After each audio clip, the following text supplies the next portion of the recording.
What's going on, everybody? Oh, we're back to what's going on, and we stop with the high. I like that.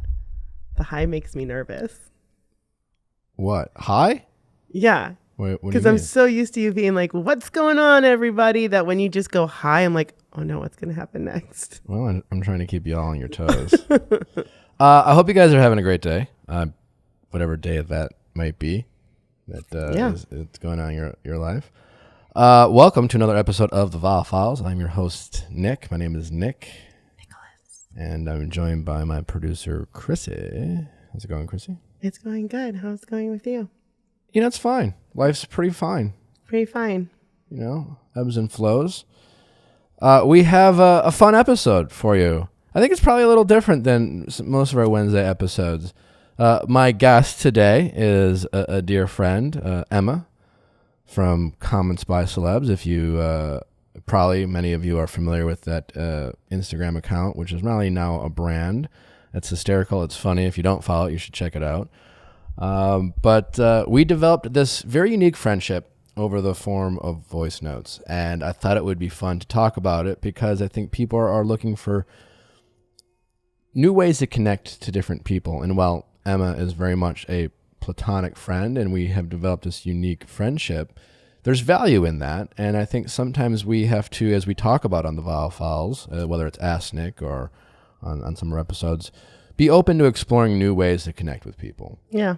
Sometimes we just get in a rut of doing the same thing over and over again. And it's also a little bit of insight into, you know, my life day to day, which I don't know if any of you give a shit about, but, you know, it's about a friendship that I have. And hopefully it is a launching pad for whatever world that you guys are living in your lives to maybe, you know, try new things out. More intimacy in your friendships this way. Yeah. It seems like. So, and then we kind of give an example of what our friendship is based on by talking about some of the nonsense that Emma and I often talk about. And one of the topics that we shamelessly discuss via voice notes in our friendship is the behind the scenes of the Call Her Daddy drama, which is, as you don't know, is a very popular podcast, also part of the People's Choice nomination. Yes, it is. I'd love to beat Call Her Daddy. Yeah, so vote for the for People's us. Choice. So vote for us if you want to. I'd really appreciate it. But like, hey, we appreciate just being nominated, I guess. Also, voting does end this week. I hope you have been voting, so please vote. Yeah. And, you know, and it means a lot. So if you have any interest in the Call Her Daddy stuff, we talk about our fascination with it, break it down, and I hope you guys enjoy that. It's certainly different, but we had a lot of fun and excitement talking about it, and it's always just nice to talk to a friend, and I hope that it gives you guys some insight into my world. If you give a shit. I don't know if they do. Anything else that we're leaving out, Chrissy? I don't think so. Anything new going on with you, Nicholas, besides your voice note friendships? No? Not that I want to talk about. No? No. Anything new at the house? The house is great. It's coming along. I'm going to get a new TV today. My dining table is being delivered tomorrow. Ooh. Without the chairs, things are coming along slowly. I've got blinds and curtains coming. Very excited about blinds and curtains. You talked to Michael about blinds. So I got a guy. I don't know if it's the same guy, but I got a guy. It's a guy who's a friend of a friend, and she hooked me up with her blind guy. I'm super into blinds and curtains, and I think it's going to really warm up the place. I got a combination of blinds and curtains. Well done. And it's really going to be a dream. Yeah, we haven't had a house update in a while, so it's good to know. Yeah, I'm really... Are you loving it? Yeah, no. Well, then I got some pool problems. But overall, you should get another pool boy. It looks like the... Didn't you put a video of you as a pool boy? Yeah. Well, I can clean the pool a little bit, but there's some plumbing that we have to take a look at, which is a little irritating. But life is fine. Life is good. Just, you know, People's Choice. We're just... I know. Obsessively. It would be so cool. It'd be fine. You know what? I'd be so happy for you. I don't care at all. I don't. Yeah, not even a little bit. You don't.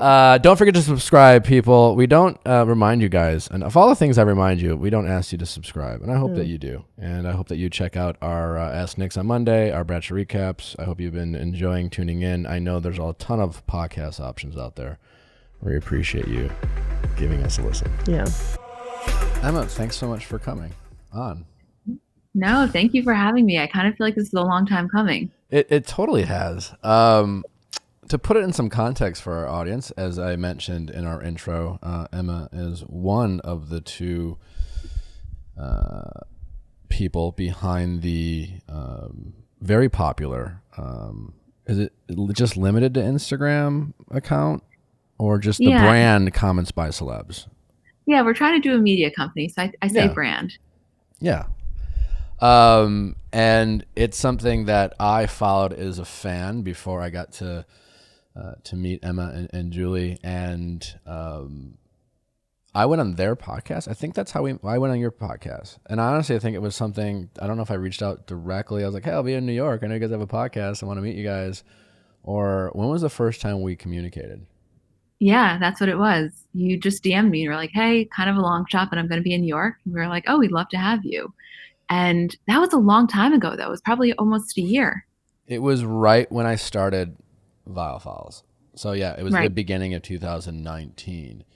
And then we met. We had like a fun, I don't know what we talked about on your podcast, I had a good time. And then like I left, and somewhere along the line, and that what's interesting is like Emma and Julie are very, you're very cautious about your anonymity, right? In terms of kind of developing your brand, which I always thought was really interesting and respected, but just there is a method to the madness, so to speak. Yeah, I mean, technically, I guess it's not anonymous because, people know who we are, our names are out there, but we kind of just made a really conscious decision when we started this that like we personally didn't want to have any fame. So, our personal accounts are private. We don't do any sort of video stuff. Like it's just not the way that we wanted to build the brand. I think the idea of fame was kind of intimidating and scary to us. And also, I think we felt there was a longer length if it wasn't so much about us content-wise. So yes, it's definitely a conscious decision. Yeah, so I just always thought that was kind of interesting. So like what was fun about that is that, when I met you two, there was as much curiosity about the people behind the account, right? Because before I met them, there was always just this correspondence, like whether it was like responding to each other's comments just on social, then there was the DM, and there's always a fascination there. It's like the person behind the curtain, the Oz of it all. And I'm assuming you get that reaction from a lot of people. It's actually so funny because we'll be at, just an event or something and people will meet us and you can see on their face, they're trying to not show the facial reaction, but then they'll finally just say to us like, wow, this is not what I was expecting. Like before people knew we had a podcast, they're like, I thought you were just some guy in your mom's basement. Like why, what other reason would you have to be so anonymous? Like when we're seemingly normal girls, it's so funny. Early on, people were shocked by that. Yeah, you're like the Daft Punk of like the Wizard of Oz, though, like kind of too, right? Yeah. But there's a charm there, and obviously that's like I don't know if that was your goal when doing it, but there's been this kind of as the brand builds and develops, and there's a curiosity there becomes more interest in the people behind it, and then that's kind of an added hook or a fascination that people might have, like the Sia of it all. Yeah. Yeah. Yeah, like it was kind of an unintended byproduct, I guess. I think that's why, for us, that's why we wanted to start the podcast, because even though it's just audio, which, I mean, I'm sure you agree, I find that to be a really intimate kind of form of communication. But it was much more of a long form way for us to connect with our audience and kind of give more of a voice to just the content. So I think that's probably a part of why people may like the podcast. You know what I mean? It's a little bit more of an intimate look behind who's running the account. Yeah. And then still like the fascination of like, I guess to your point, if people really want to know what you guys look at, like you haven't gone above and beyond to really try to be anonymous, but you just don't push it out there. And like people have to seek it out to figure out who you two are. That's our joke. We have like 3 rotating pictures that we use for interviews with magazines or with articles or anything like that. So it's kind of like, I'm sure people have seen roughly 3 to 4 photos, and I'm fine with that. Yeah. So anywho, so after I did their podcast, and Em and I kind of struck up this friendship, which really just started by, occasionally responding to posts and comments. Once in a while, I would comment on someone else's Instagram, and I don't know if it was Emma or Julie. Here's what's even more funny, and I don't even know if you know this, Emma, is that after when I first DM'd you guys, I DM'd, obviously, as you know, the Comments by the Celebs account, right? And then I met you both, and then when I left, whatever correspondence I had was through your Instagram account, Comments by Celebs. So I didn't really know if I was talking to you or Julie at first. You know what I'm saying? Like, I was just talking to one of you two, and either way, either one, I was like, fine. Like, I met you both, so like there was a level of trust, I guess. But like, I really didn't know who was who. That's so funny. Yeah, people say that all the time, unless I'm communicating in voice notes, which, as you know, I do a lot of. But the way that Julie and I kind of split up our roles is I handle all DMs. Like any sort of communication, whether it's email or DMs, that's usually me. So it is funny when people say that. They're like, I don't know, I was just talking. Whoever wanted to answer. I'm like, it was me, but that's okay. Totally. That's exactly how it was. Yeah, so you guys would either use my comment or whatever. And then there were a couple times where, I don't know what it was for, but we started corresponding through DMs via voice note, which you definitely started because it's kind of your thing. And then I was like, okay, this is fun. I mean, I've voice noted with a few other people. It's always like, oh, I always forget voice note exists until someone does it. I'm like, you know what? This is like a fair way to communicate, because I'm bad at texting. I can't spell for shit.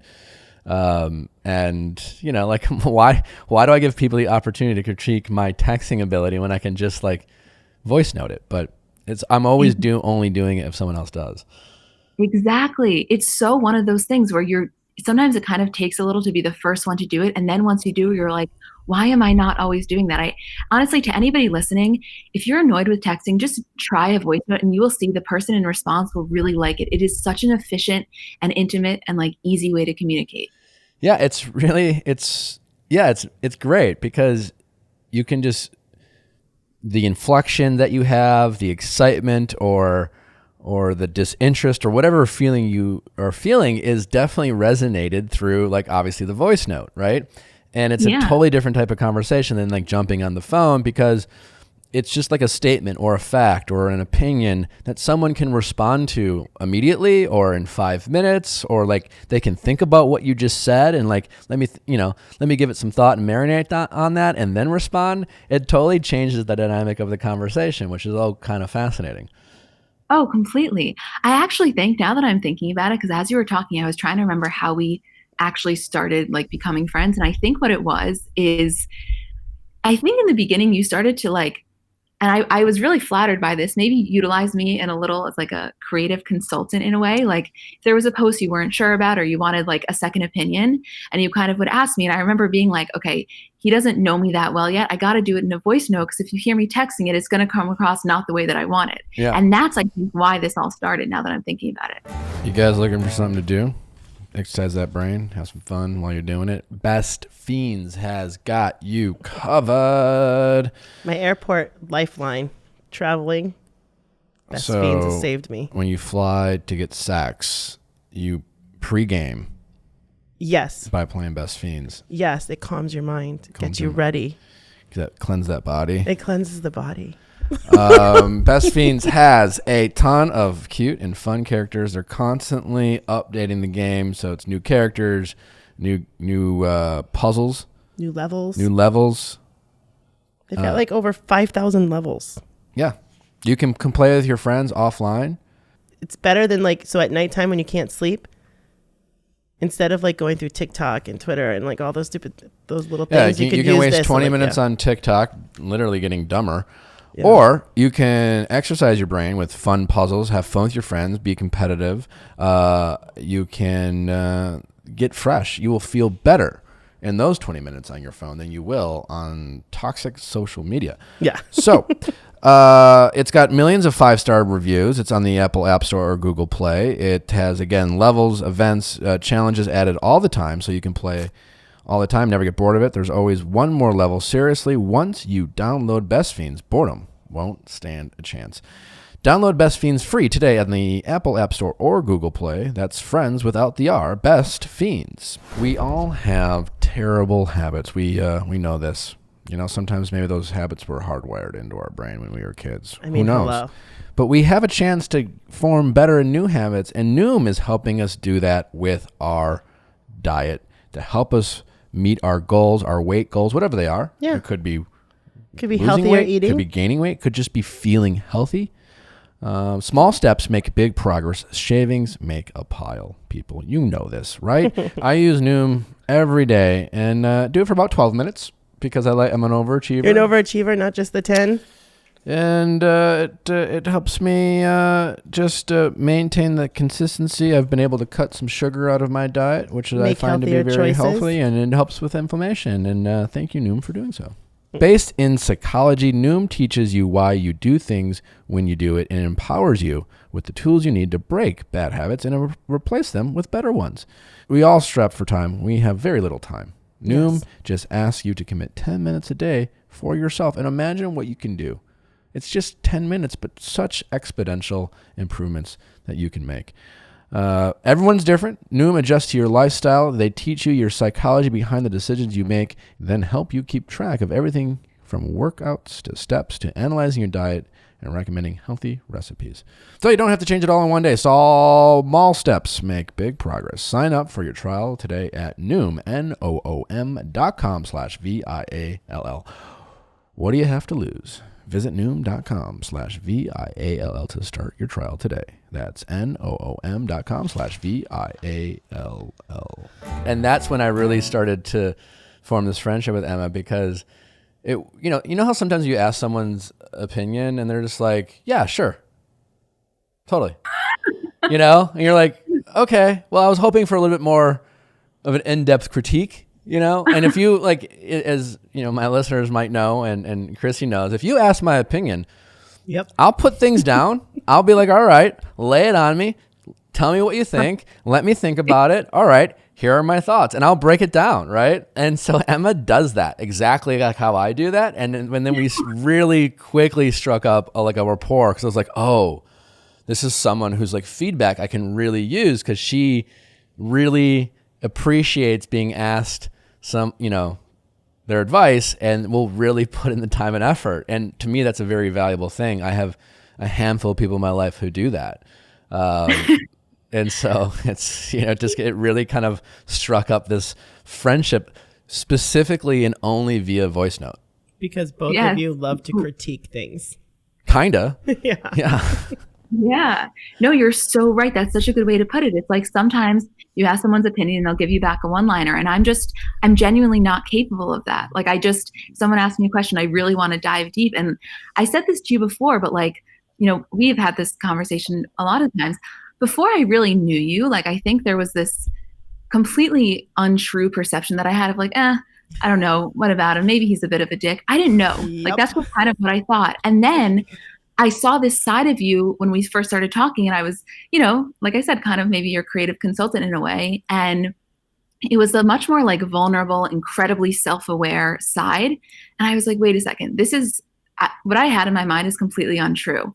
And so I think it was actually crucial to developing the relationship that we have. Yeah. I mean, literally just that conversation before we started.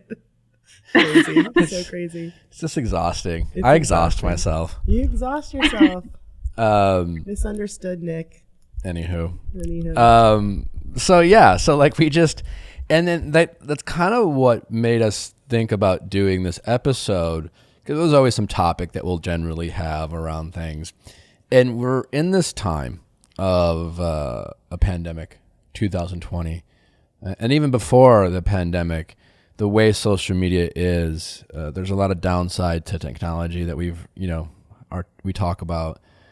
But people are like lonelier and lonelier, right? People talk about different forms of relationships. And here Emma and I over, and what's, so like, just to put it in context, so then we developed this like friendship, right?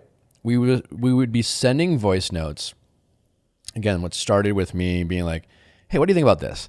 And then there were a couple times where she'd be like, well, what do you think about this?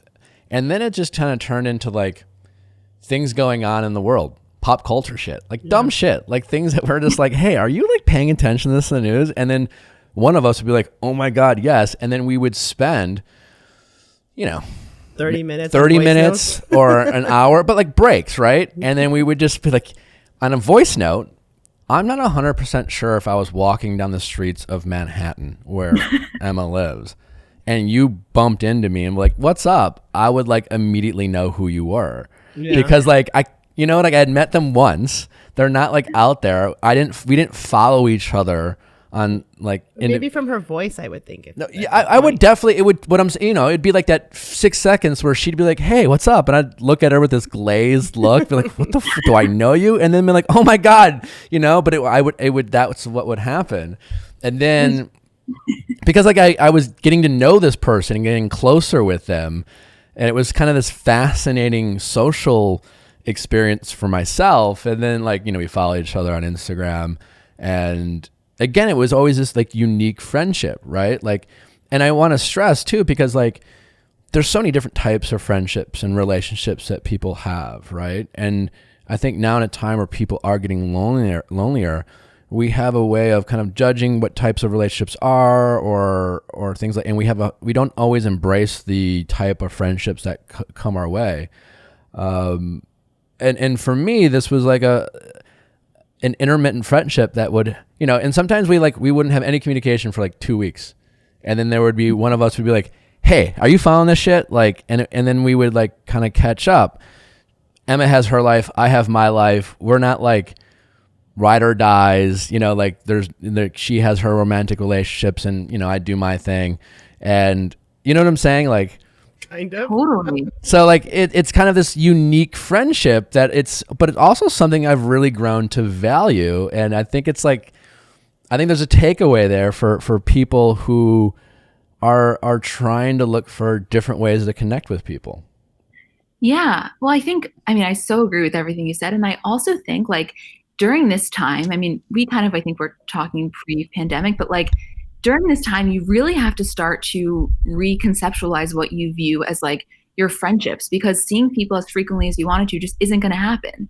And so for me, I feel like just being open to that idea of like, maybe it's coming in a form that I didn't necessarily expect. However, is it adding value to my life? Like that's the way that I personally evaluate my relationships. Is this adding value to my life in some way? It doesn't have to be the deepest way in the world. Like, is this the person I'm going to go to if I break up with my boyfriend? No.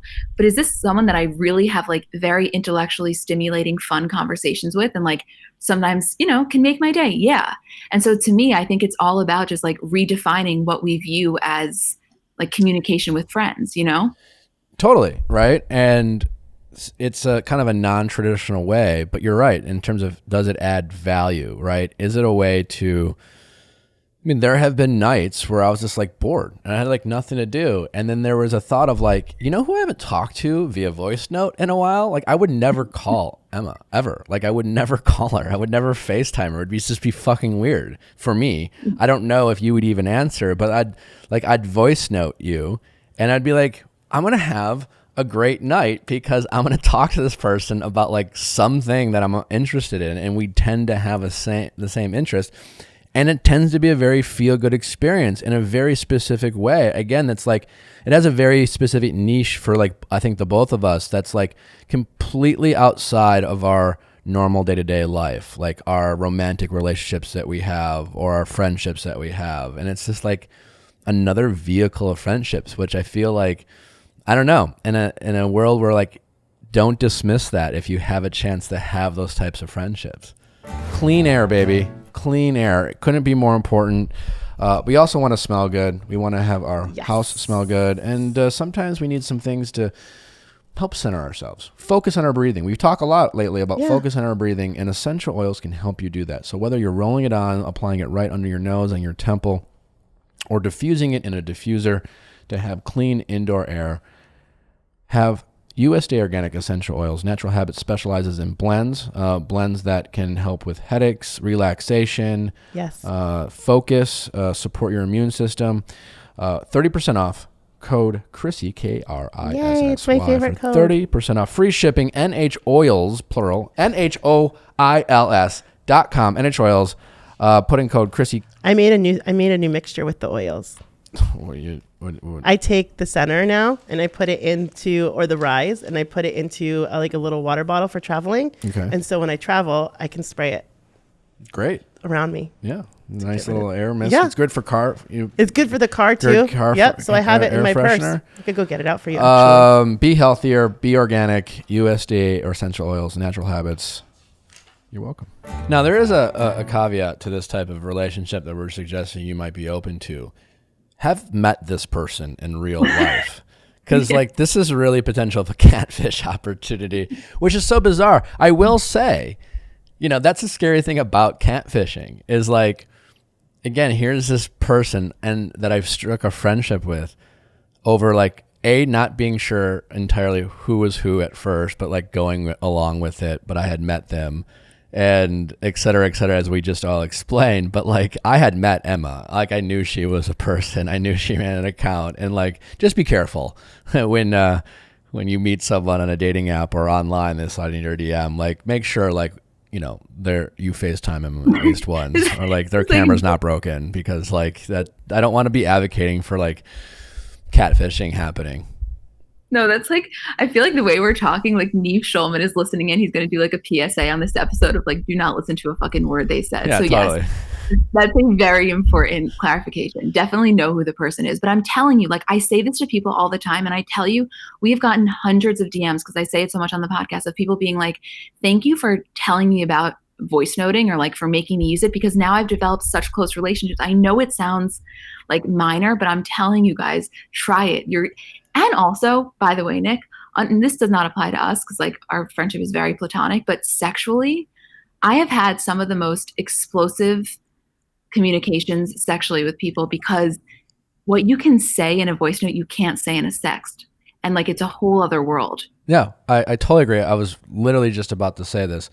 Em and I are very in tune with our brains. We do that a lot. We're in total agreement. But I was about to say that, yes, our relationship is exclusively and very platonic. But I was about to suggest to the people listening, in an early dating situation, if you want to try something new, voice notes is a really great way to communicate. And again, it's unique. It's different than texting. It's different than FaceTime. It's different than getting on the phone and calling. It's just this slow burn and kind of an ASMR type of thought process. Can you save them? Can you save voice notes? You can. Oh. They usually just go away unless you do save them. They're there until you listen to them, right? Yeah. Yeah, it depends. Man, are you asking this because you want to say something really nasty and dirty, but you don't want it to be there forever in your voice? Well, maybe. Yeah, that's fine. I mean, that's. Do you know what I'm saying? It's well, I might feel that way right now, but do I want somebody to play that for their friend at the bar later? Probably not. I mean, do you have an answer to that? My thought is, one, if you're voice noting with someone in an early dating situation, slow burn it. Don't sext or voice note sext or talk dirty right off the bat. Build some trust. True. And then when you do start doing that, just don't have them build this hey, this is a safe zone. We're not saving these type of thing. And yeah. Yeah. Don't admit to a crime,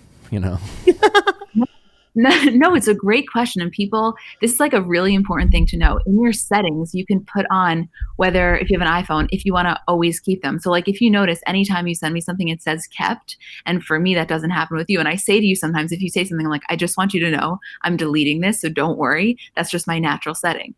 But yeah, oh my God, you're right. Definitely proceed with caution. But I don't know. I've gotten some serious testimonials from people being that just changed my sex life. No, totally. And again, it's a way to really slowly get to know someone, right? Because think about in an early dating situation, sometimes there's this pressure of when quarantine started, right? There was this oh, let's Zoom date. I'm going to embrace quarantine. We're going to Zoom or we're going to FaceTime date. And then you get maybe your first conversation's a good 30, 45 minutes. Maybe it's an hour and a half. I don't fucking know. Maybe we're just, but then like the second or third time, you kind of run out of things to talk about. And no matter who you are, you kind of like wonder yourself like, oh, I'm like, do we not vibe or whatever? And sometimes it's just like too much too soon, right? Sometimes there's this pressure of having this conversation. The beauty of a voice note is that like, you can just be like driving and be like, hey, I thought about this and I wanted to share it with you. What do you think? And then maybe they get back to you right away, or maybe in 30 minutes, right? But like it's a long drawn out conversation, and you can have like a really neat topical conversation that you could maybe get done if you had to in 20 minutes on the phone. But you do it over the course of a day in voice notes, and it just kind of like drags it out in a kind of nice, slow burn way, all while you get to know someone. Yes. The best way that I can put it is it's like the best parts of your phone call put into this like very kind of concise version that somebody can open on their own time. Like that's the best thing. The pressure of deciding when to talk on the phone or when to FaceTime someone is exhausting, or can be exhausting.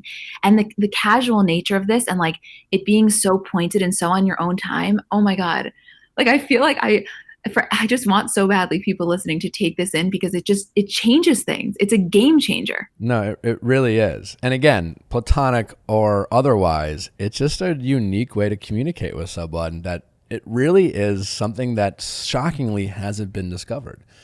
One of the conversations that lately Em and I have just really talked at length about, and we thought we would break it down for you guys since it's topical to at least, well, a large group of people, is the Call Her Daddy drama that's been going on the past several months. And I only bring this up just because like this is a perfect example of I'm certainly interested. I've certainly am followed. But it's like, for me, it's become this thing I don't really ultimately care about, but it is a fascinating thing because not only do I know both the women that are guests on my podcast, this is in an industry, and it's in the podcast industry. There's so many things that I am interested in, as well as Emma. And so like, it's for me like a TV show of something I don't really care. Like it's water cooler talk. And Emma is that friend I have where we just like, we will break it down in a very objective way without like, there's no sides. There's no like, I'm not a fan of the show that they have in the sense where like, or like a Bachelor fan, like a lot of fans will pick sides, which is what's going on in that world. But it's just been this really fun thing that we both talk about. Oh, exactly. We're not personally invested. You know what I mean? There's no emotion behind the conversation. It's much more like, and I think that this is relatable to a lot of people. Like it's just a fascination because, and you know, when all this drama came out, we did a full breakdown, like an emergency breakdown on our podcast about it. But I think seriously, like I had a, 17-page outline that I made of like I transcribed things. It was intense. She's very thorough. Very. She is is she a Virgo? Are you a Virgo? I'm a Libra. Oh, so am I. Yeah. Yeah. Well, that makes sense. That actually makes a lot of sense.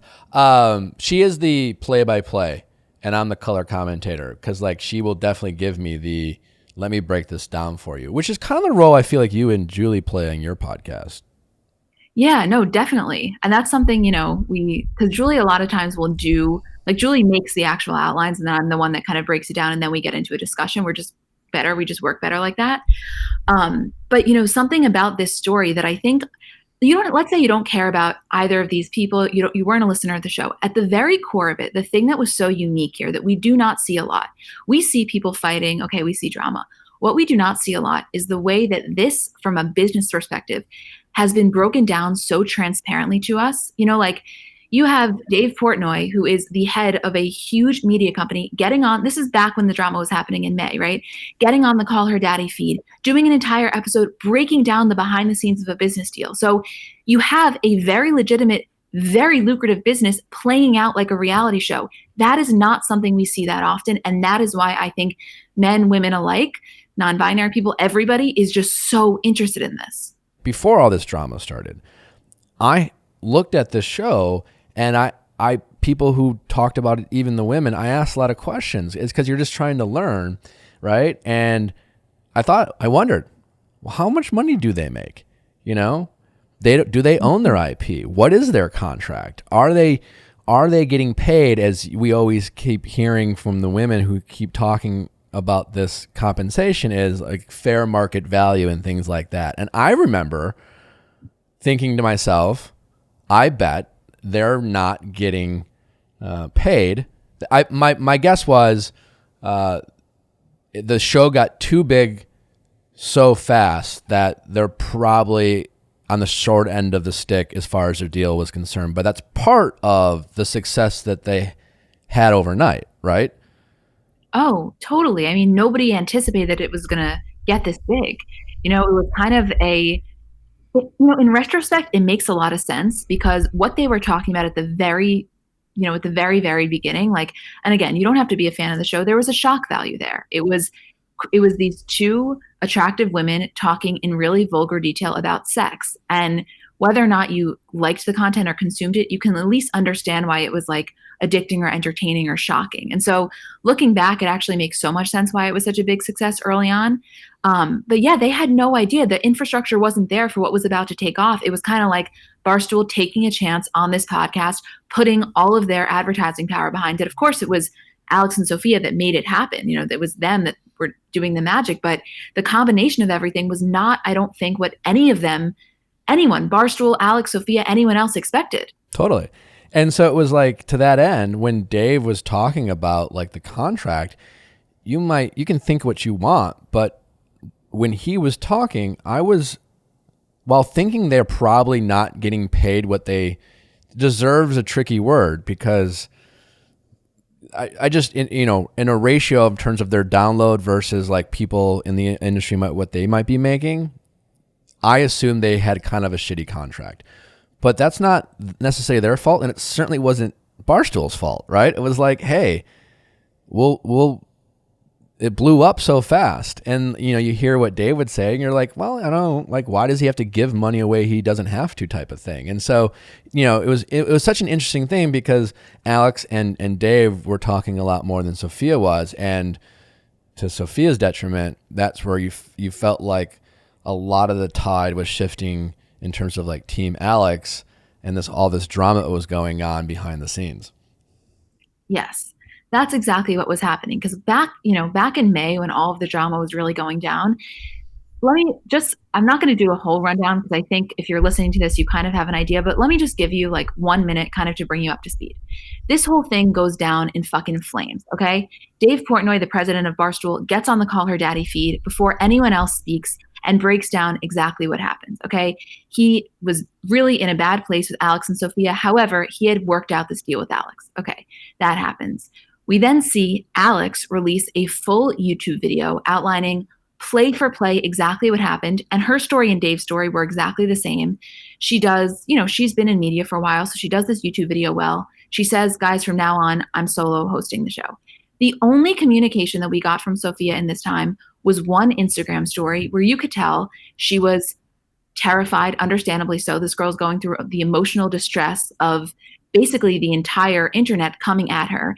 And then what made it so additionally interesting was that Sophia's boyfriend, and kind of the irony of this entire situation is like their entire podcast was based on like, fuck men. You know what I mean? Men are trash. No way. And then Sophia's boyfriend was the one who, from the story we were initially given, caused the downfall of this. He got involved in a place that he maybe shouldn't have. And he was then the target. He was, Barstool was putting out merch, fuck Suit Man. It was this whole entire hate campaign against Sophia and her boyfriend. And the irony of it was like, men aren't even supposed to ever fuck up friendships. That's what they had preached. So the internet went into a fucking tailspin over this entire situation. Yeah, no. And that was just kind of the fascination of it all. It was just, and we've talked about this. What was fascinating, I think, for you and I wasn't so much the podcast itself, but again, it was the reality TV feel of it. Like what these women seemed to create wasn't a podcast, but it was a reality TV show in podcast format. They talked about their lives so much. Like so much of their content wasn't about like, yeah, they gave advice, but whether it was scripted as Sophia had suggested or it was authentic stories, it was a storytelling about like, I've done this shit. This is what happened. When this happens to you, well, this is the crazy ass shit we did. And it became like this show, right? It just became this show that you were just like, it was a Kardashian thing, right? It was fascinating that way, where like you just every week you tuned in to like what's going on in Sophia and Alex's world these days.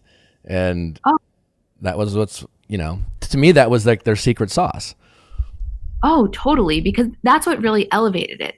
It's one thing to hear two, let's say, faceless, nameless people talking about this stuff, but then the added bonus of like, wait, they're not only going to talk about it hypothetically, now we're going to get the inside scoop of what's going on in their lives. And I think people became addicted to that. Like you said, it was a reality show in podcast form.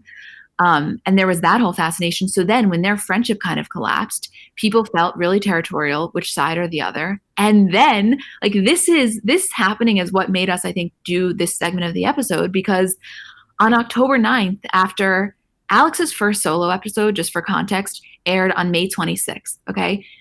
October 9th, so that was months later, Sophia comes out with her first solo episode. She's a new podcast, Sophia with an F. Which we all kind of knew was coming, right? It was just a matter of like, when is Sophia going to show back up with a podcast? Exactly. I think we were all kind of waiting for it. She was gone for a while, so some people thought maybe not. And she names her first episode Sloot, a short autobiography.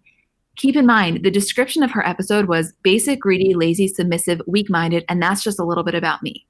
So if you are somebody that's been following this, when all of the drama went down, that's what she changed her Instagram bio to.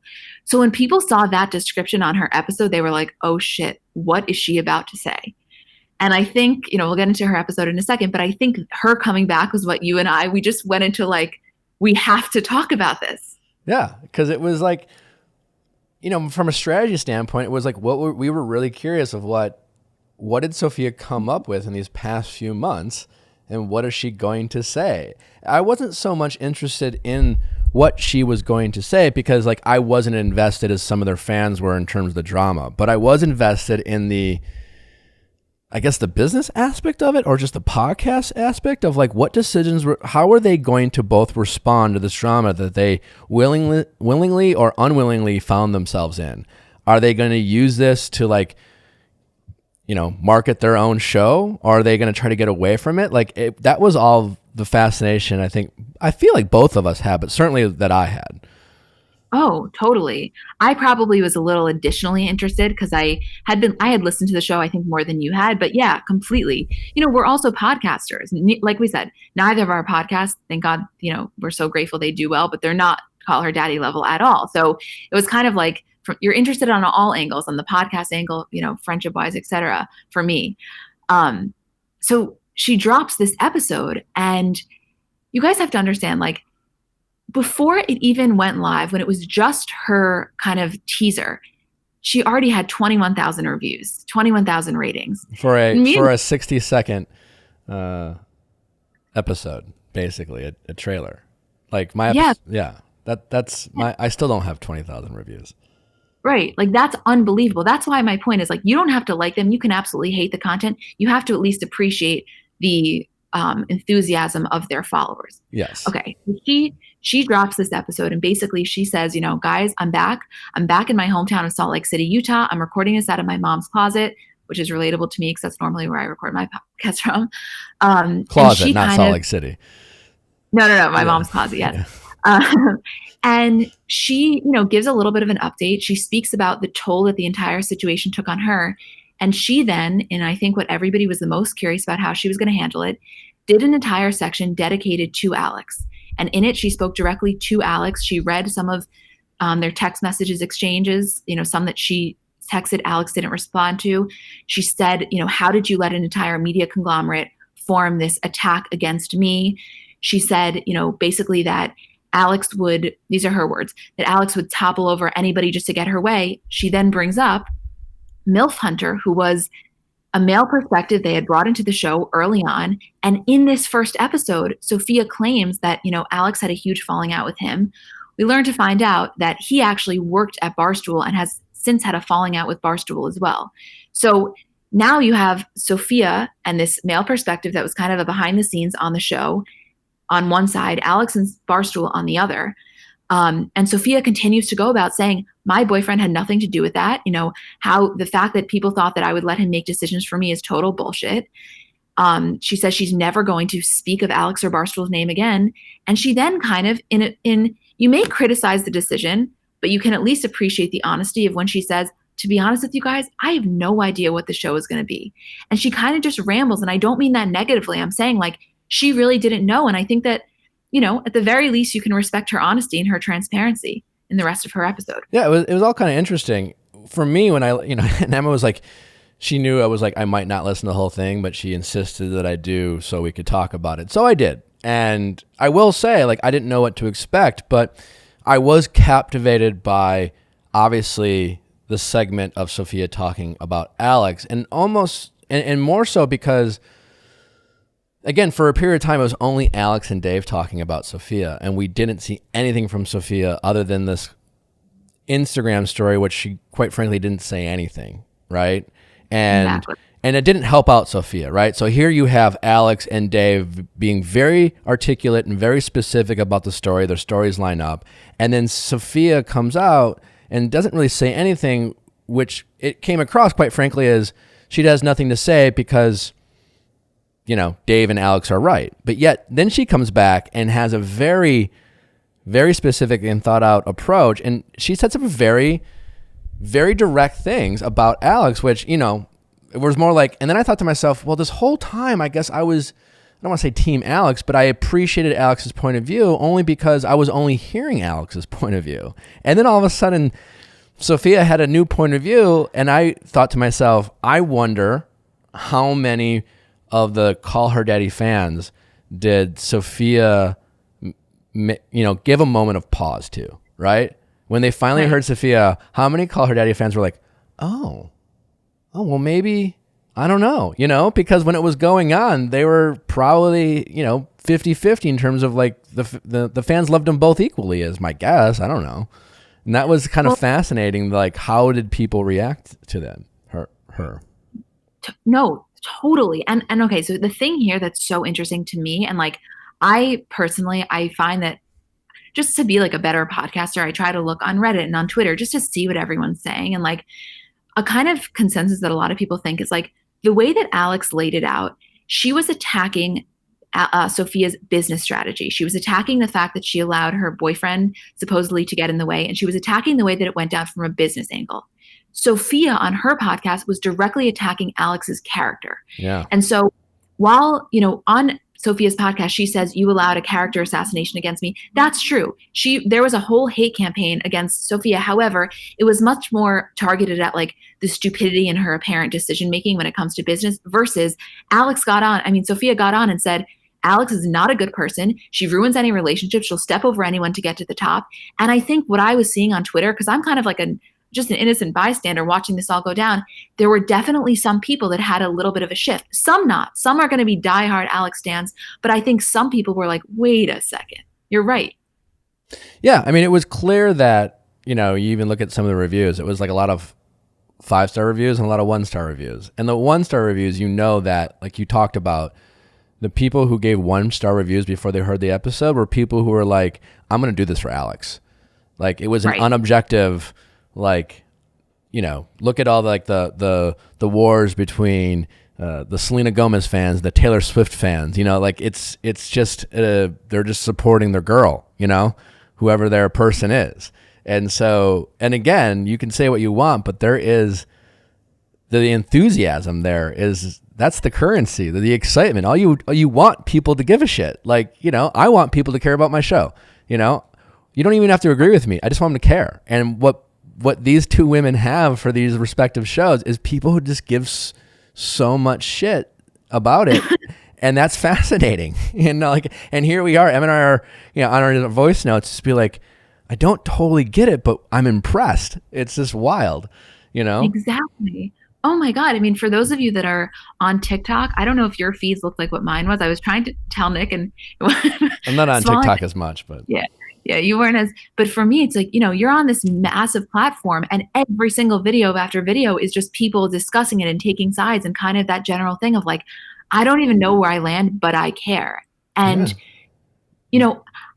it's funny because it's not funny actually, but what I was wondering when all this was going down with Sophia, like when she was silent and people were just coming at her, I wondered, is she going to come back, or did this kind of scare her from the experience of podcasting or being in the limelight in general? Because she really saw firsthand how quickly people switch up.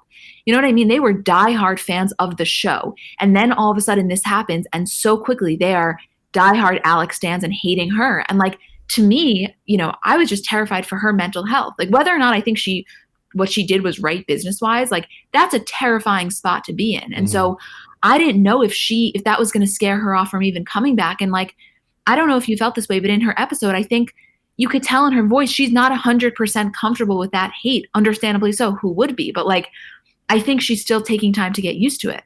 Oh, totally. I mean, what she went through, and I can only imagine, I had no conversations with her, but like someone who's been on reality TV and have an audience almost trained to pick sides, and then whatever, and if you're on the opposing side, like people will come after you, and it's hard. Well, yeah, I mean, there's so much there. And like the first thing that I want to say, because I think it's important, is like the reason that these attacks, I would imagine, felt so much more personal was because this is not somebody that's like casually talking about, you know, some fluffy subject for 30 minutes. She is telling the innermost details about her sex life. She is telling the audience literally the most vulnerable, vulgar details about what goes on when she is having intercourse. So then for those same people who now really got to pull back the curtain on her and got in so deep to turn on her, I think was scary. Like whether or not you agree, you know what I mean? I didn't really take a side.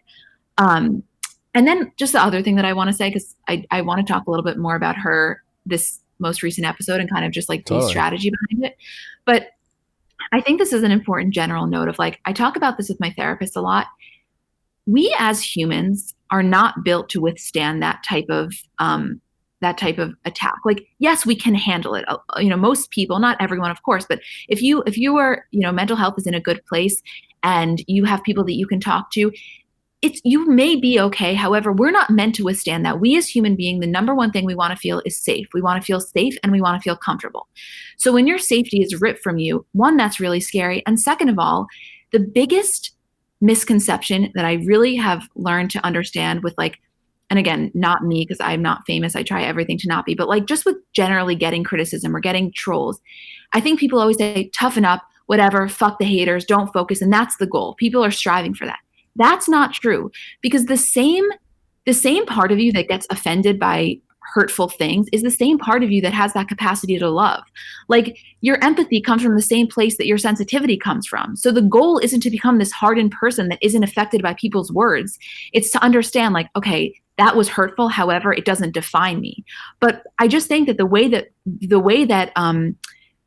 I don't know, the way that consumers have viewed strength is completely flawed. Strength is not caring. Strength is like being able to, I think, understand that it isn't a reflection of you, but it's still hurtful, you know? I totally agree. I also just want to point out, I really love how you had a very thoughtful and inspirational monologue, all while recapping Call Her Daddy.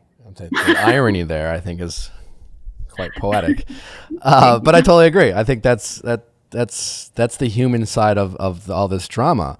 But getting into what you said about like this new episode with Sophia, her second episode, she was like, oh, I'm going to have this MILF Hunter guy on, which what a great move strategically, because everyone was going to be like, I don't care. I don't care if I hate Sophia. I'm going to listen, right? That's the beauty of like, you just want people to care. And it was a perfect cast because everyone was going to care, right?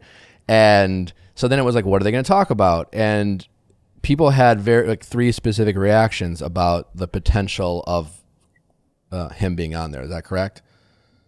Yeah. I mean, I think it was a little bit confusing because in her previous episode, she said, I will never mention Alex or Barstool again. So then when she brings MILF Hunter, who we know had a huge falling out with Barstool and Alex, everybody's expecting, is this going to be a huge attack, which is going to be incredibly hypocritical to what she said?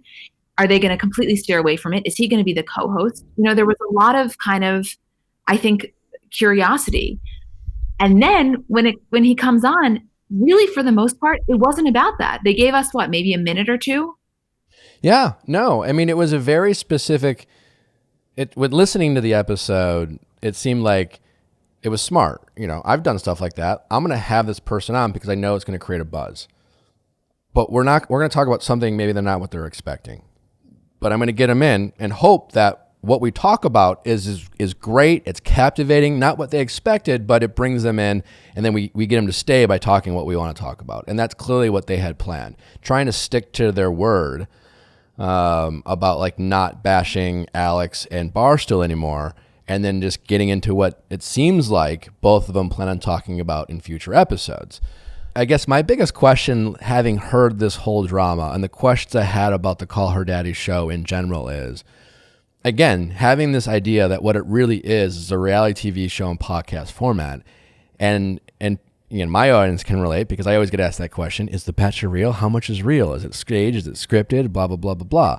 And I guess I have those same questions about the Call Her Daddy podcast now more than ever after listening to Sophia's first episode, where she said things like scripts and Alex had scripts, and that's fine. I don't care if she does, but it's like, and that's what people wondered, because as you told me, Emma, these were episodes where these women would talk about like, well, if you cheat on your boyfriend and you get an STD, they had what, let's be honest, a very not great way of trying to get away with it, which was basically trick your boyfriend into like a threesome and then give him this STD that you got and then blame it on the girl that you invited into the bedroom. Like, that's kind of a fucked up thing.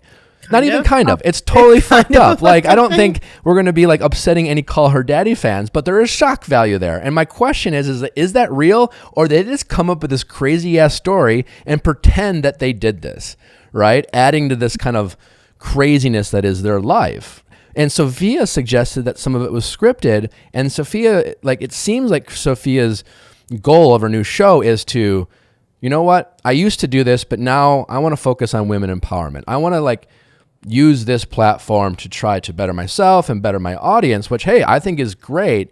But she kind of stopped short of fully embracing that, because while I get that she doesn't want to talk shit anymore, I would like, if it's true, if what she said wasn't totally authentic in the past, without talking shit about Barstool or Alex, I would love to hear Sophia say, you know what? Some of this shit I said wasn't true. In fact, it was kind of fucked up. Don't fucking do this, my young audience, my impressionable like 18, 19, and 20-year-old listeners. Like, that's fucked up. In fact, it might be even illegal. It's fucking terrible. And someone who wants to own up the shit that I did, like, don't fucking do that. And she hasn't done that, and I thought that would have been really interesting for her to say. But right. I don't know. Yeah. No. All really, really interesting points. And to your first one about what, like the curiosity of whether it was scripted or not, you know, that's something that early on in the days before any of the drama happened, everybody asked this because it was so shocking you didn't know. And they never, like, they said this is really what happens. And I think that that's true. I think probably what happened was a lot of this stuff did take place, but then it was amplified. Like, how do we make this sound funnier? How do we make it sound even crazier? You know what I mean? Like, I think that's kind of where the scripted element came in. I don't think they took it out from thin air. But I think they understood that the toxicity was working. Like, they were open about saying that. Those aren't my words, you know, toxic advice that was shocking and was, you know, comical. I think people liked. But I think what happened with Sophia, honestly, is like she came out so firm in her first episode saying, when you say these words, I will never utter Alex or Barstool's names again, ever. When you say that statement, you can't really go back on it. So while I respect the move, because I definitely think that that's like the respectful thing to do, I think if I'm talking from like an audience engagement perspective, maybe if she said that the third time, and maybe the second episode with MILF Hunter said a little bit more of how she actually felt, maybe people would have been more interested in that. I don't know. Like, I'm just hypothesizing here. I don't know either. But well, couldn't she have done it with just saying what she did? Hey, listen, and like, I've said this in the past, clearly referencing what she said on that show without uttering the name of the even the show. You know what I'm saying? Like, I've said this story before. If you've maybe heard it, this is where, and people will know it's came from that. But I think that would have been powerful, because also it would have been a very clever way of kind of, without naming names and talking about it directly, suggesting that in more further detail of, I don't really stand by that. And, you know, and again, for those of the people, Because like let's be honest, Call Her Daddy is a very successful. It has a huge audience, and if Sophia captures just a fraction of it, that's just a win for her, right? For all the people who maybe have been fatigued by she made a joke about like how many different ways can you learn how to suck dick, right? Like, after a while, it's like, okay, I get it, like and so that would have been really interesting for her to like own up to it if it is true. I don't know if it's not. I still don't know. I still don't have the answer, right? Say what you want, but like I'm fascinated to see what's next for both of these women. Like, what do they do with this? How do they decide? Like the guy who's strategic in me like wants to see what choices they make and how it plays out. Like they had these characters like MILF Hunter on Call Her Daddy. That's what worked for them. It was the fact that he was MILF Hunter. He wasn't Kevin. He wore a mask, right? And he played this role, and that was a thing. Will Alex bring in and introduce new characters into her world? Or will she be able to transition away from it? I don't know. These are all questions like as an outsider, I want answered, and I'm not ashamed to admit it. No, and neither am I. I said that if, I don't care if it seems superficial or unintelligent. Sometimes you just need an escape, and this has definitely served as an escape. And I agree with you. I genuinely want them both to succeed, and like I'm just curious, both from a business perspective, a podcast perspective, and I'm invested a little bit in their friendship just because I think maybe as a woman of a fellow age who's never gone through something like that with a friend, I'm a little bit interested. But yeah, I have a million questions, and I'm sure a lot of people listening do too. So like, if you're one of those people, don't shame yourself for caring, because sometimes we're in a fucked up world right now. Sometimes you just need a little bit of an escape and a little bit of something that's going to take your focus away. And I think that that's okay. Yeah, totally. And it's been my, and that's what's so weird for me is like, I'll admit, like I don't listen to every Call Her Daddy episode. I only listened to a handful per the request of Emma to like make sure we're like know what we're talking about. But the after show of it all is something that I've been very invested in. And I guess props to them both for creating this world, but it's definitely been my mental escape via the use of voice notes, which, just to sum this episode up, Em and I both highly recommend that you utilize it in your relationships. If you have a current relationship, a friendship, a dating situation, find the beauty of the voice note and how it changes the way you communicate. And quite frankly, like as you mentioned earlier, takes away a lot of anxiety of communication. Like it gives you time to really think about it and then make sure that what you're trying to say is actually heard.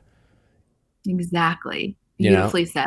Well, Emma, let people know where they can find you or Comments by Celebs. Very funny. I highly recommend. They have a Comments by Bachelor account, which is also pretty funny, which I think is hysterical because often Emma will reach out to me like, is this relevant? Should I post this? I'm not entirely sure. I'm like, yeah, you're good. Yeah, this is actually a good place to say it. We're actually looking for a temporary position for someone to run the Comments by Bachelor account. So, oh, well, this is the place to promote that. Yeah. So you can email bachelor@commentsbycelebs.com. I jokingly said it on Caitlin Bristow's podcast and we got a lot of interest. So now we're actually seriously considering it. But yeah, so our main account is Comments by Celebs. It's exactly what it sounds like. We just post the funniest, best, most interesting or relevant celebrity comments. We have Comments by Bravo, Comments by Athletes, etc. We started a new account with Overheard LA called Overheard Celebs, where we basically post like very, lighthearted interactions that people have had with celebrities. And then do you out the celebrities that? Yeah, it's not because nothing. It's like our slogan is an anti-gossip journal, so nothing is bad. You know what I mean? It's all just like funny exchanges. And then, we have our podcast. It's 3 times a week. Mondays, we do a full pop culture breakdown, whether you know everything, you know nothing. We kind of inform you, then discuss. We do a Bravo show, Isabel and I, once a week, all things Bravo. And then Julie and I do a Kardashian recap. On Thursday nights, it drops right after Keeping Up airs. We recap scene by scene. If you are somebody that cares about the Kardashians, I'm telling you, you will want to listen to this podcast. We analyze those inner dynamics. Yeah. What are you going to do? Because then they announced they're done. What's next after the Kardashians? I mean, I'm assuming they'll still be relevant. Yeah. And I guess, will you break down their lives outside of the TV show? Yes, because we do that on the main podcast, but on the bonus show, when they were in hiatus, we went back to season 1. So we have 16 other seasons to recap scene by scene after this one ends. Wow. Well, God bless the work the Kardashians put in so you could podcast for it. Well, Emma, thanks so much for coming in. I just want to say I value your friendship that we have, and it's been good for my mental health. And I hope for the people listening, you can find unique friendships that have nothing to do with your romantic lives or your friendships that are maybe just an escape from your everyday world. And I think it can be really good for you and your mental health as well, especially if you use voice notes. Totally agree. And I value yours as well. And thank you for having me. All right. Thanks for listening, guys. Don't forget to send in your questions at asknick@castme.com, cast with a K. Don't forget to vote. This is the last week of voting for People's Choice Awards. We probably won't win, but I really want to.